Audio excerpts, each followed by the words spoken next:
Yo YouTube, it is T Teeks. We are back with another video like we never even left and took a hiatus, right?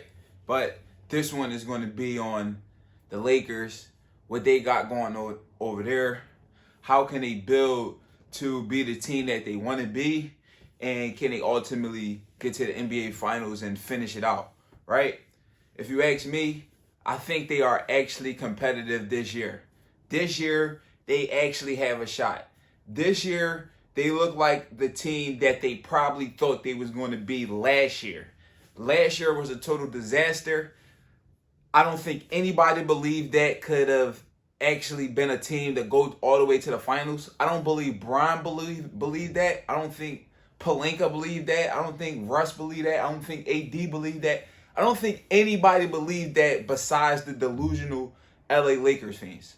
Like the hard news, LA Lakers fans that's going to ride or die and is going to, just expect the utmost from the Lakers. That's what Lakers fans demand from the Lakers, right?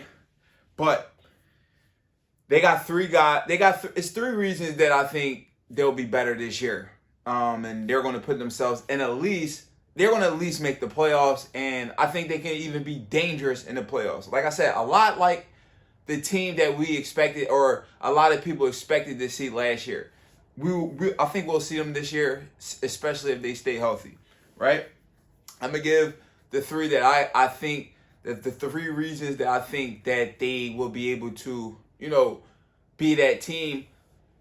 These three reasons will not include LeBron James nor Anthony Davis, just because, those two is obviously a given that you need those two to play well for the Lakers to be great or to go anywhere in this season. If they want to make it to the playoffs, if they want to, have the best record in the West, if they want to have the best record in the league, if they want to get to the playoffs, if they want to make the play-in, if they want to make it to the NBA Finals, obviously you're going to need LeBron and you're going to need Anthony Davis playing at the highest levels, obviously. So we won't even include that. But what we will include is the third wheel, who is supposed to be Russell Wilson, right? Russ looks like Russ. Russ is playing like Russ. Russ look like he is doing Russ. That's what they talked about last year. You got to just let Russ do Russ.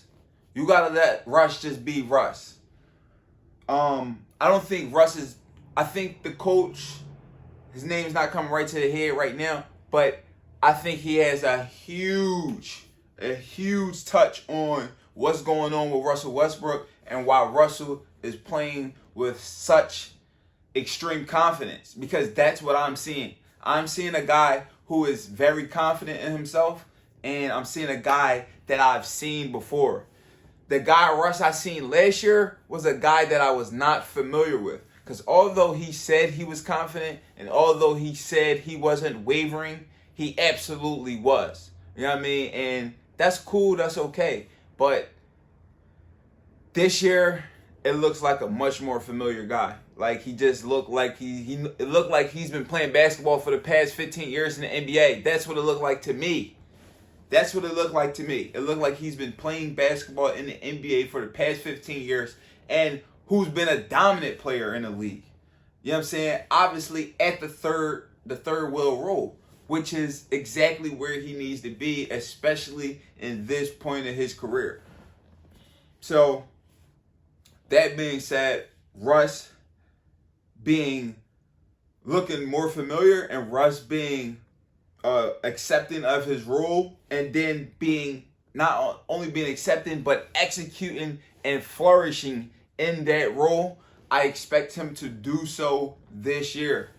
Which leads me into the next guy and the next reason that I think the Lakers will be decent this year, and that is Kendrick Nunn. Kendrick Nunn is phenomenal. He's phenomenal. If you ask me, he's a poor man Kyrie Irving. That might and people might even think I'm taking a stretch with that. He is a poor man's Kyrie Irving. And I might be disrespecting him with that. You know why?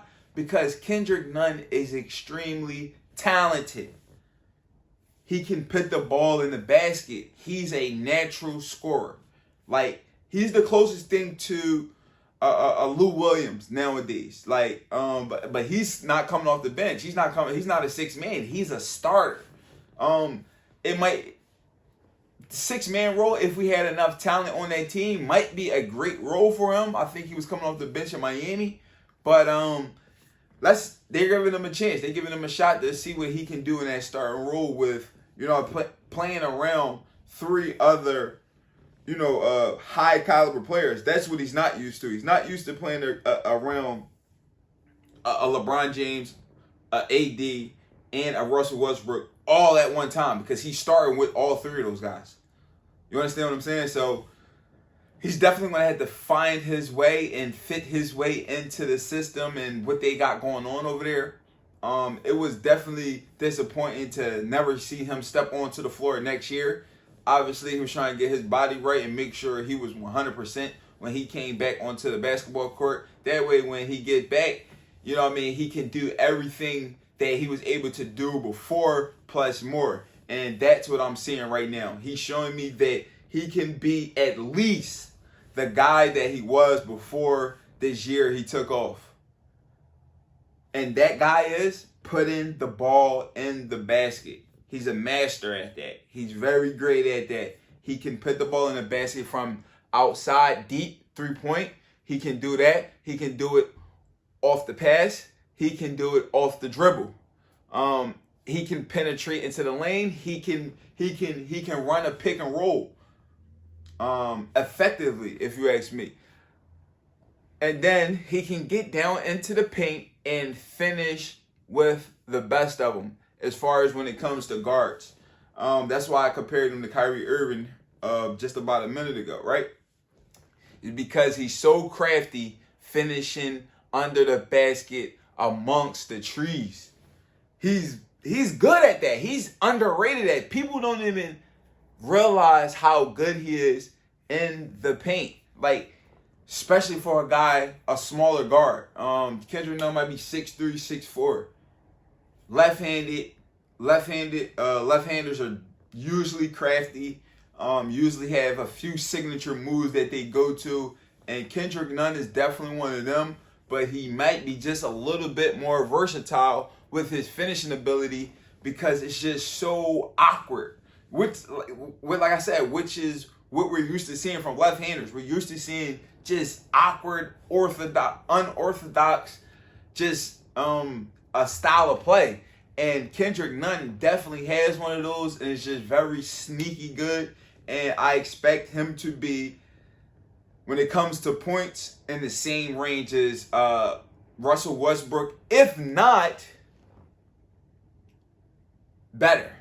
You know what I'm saying? Like, Kendrick Nunn could easily be the 3rd best scorer if Russell Westbrook wasn't there. If Russell wasn't there, it'd be a perfect and ideal spot for Kendrick Nunn. But I still expect them to, rely on him definitely late in the game, and I expect to see him early in the game, and I expect to see him at the end of the game, is when obviously the best players are on the floor, right?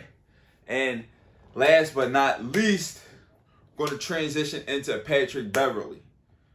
What I see from Pat is a guy which we already knew he was. He's just a dog. You know what I'm saying? He's just a dog.